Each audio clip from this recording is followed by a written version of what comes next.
दिखाती है कि हमारा जो भारतीय रेल है, जो रेल विभाग है, वो किस स्तर की बदइंतज़ामी और लापरवाही देश के नागरिकों को सौंप रहा है। भारतीय रेल की स्थिति कुछ इस प्रकार हो गई है कि जनता को आलू की बोरियों की तरह ट्रेन में ठूस के लाद के भेजा जाता है। कहीं ट्रेन में शौचालय में भी अगर बैठने की जगह, आपको खड़े होने की जगह मिल जाती है तो यात्री अपने आप को भाग्यशाली समझता है। प्रयागराज और उसके आसपास के कई सारे रेलवे स्टेशंस को क्राउड मैनेजमेंट ना करने की वजह से, ना ठीक से होने की वजह से भारतीय रेल को बंद कर देना पड़ा। देखिए, नई दिल्ली रेलवे स्टेशन पर महाकुंभ जा रहे श्रद्धालुओं की स्टैम्पीड के चलते भगदड़ मचने के कारण जो घटना वहाँ घटी और लोगों की जानें गईं, बहुत अनगिनत लोग घायल हुए, ये अत्यंत दुखदाई घटना है। और मुझे लगता है कि पूरे देश की आत्मा को झंझोड़ के रख दिया इस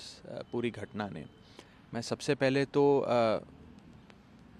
भगवान से प्रार्थना करता हूँ कि वे लोग जिनकी जानें चली गईं इस अनफॉर्चुनेट इंसिडेंट में, उनके परिवारों को शक्ति प्रदान करें कि वे इस दुख को सहन कर सकें, और जो लोग घायल हुए हैं उनके जल्द से जल्द फिर से स्वस्थ होने की मैं कामना करता हूं और प्रभु के श्री चरणों में अरदास करता हूं। ये पूरी घटना ये दिखाती है कि हमारा जो भारतीय रेल है, जो रेल विभाग है, वो किस स्तर की बदइंतज़ामी और लापरवाही देश के नागरिकों को सौंप रहा है, दे रहा है, किस प्रकार की लापरवाह सुविधा लोगों को दी जा रही है। मैंने 11 फरवरी को अभी जो बजट सत्र पार्लियामेंट का चल रहा है, उसमें इस विषय पर बात रखते हुए ये कहा था कि हमारे भारतीय रेल की स्थिति कुछ इस प्रकार हो गई है कि जनता को आलू की बोरियों की तरह ट्रेन में ठूस के लाद के भेजा जाता है, और कहीं ट्रेन में शौचालय में भी अगर बैठने की जगह, आपको खड़े होने की जगह मिल जाती है तो यात्री अपने आप को भाग्यशाली समझता है।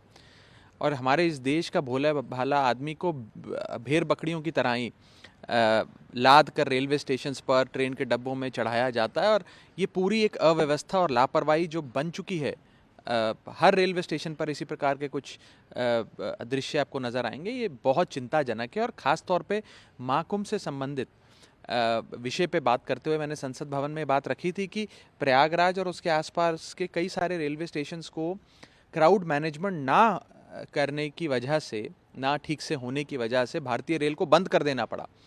तो अगर महाकुंभ जैसे महापर्व पर भी हमारी रेल व्यवस्था की ये स्थिति रहेगी, इस प्रकार के हालात रहेंगे, तो कैसे कोई यात्री अपने आप को सुरक्षित महसूस कर सकता है। और बड़ी बात यह है कि इस पर क्या एक्शन लिया जाएगा। जैसे हम देखते हैं कि पिछले सीएजी की रिपोर्ट बताती है कि न जाने अनगिनत रेल एक्सीडेंट्स देश भर में देखने को मिलते हैं। औसतन हर महीने एक नई रेल दुर्घटना की खबर देशवासियों को मिलती है।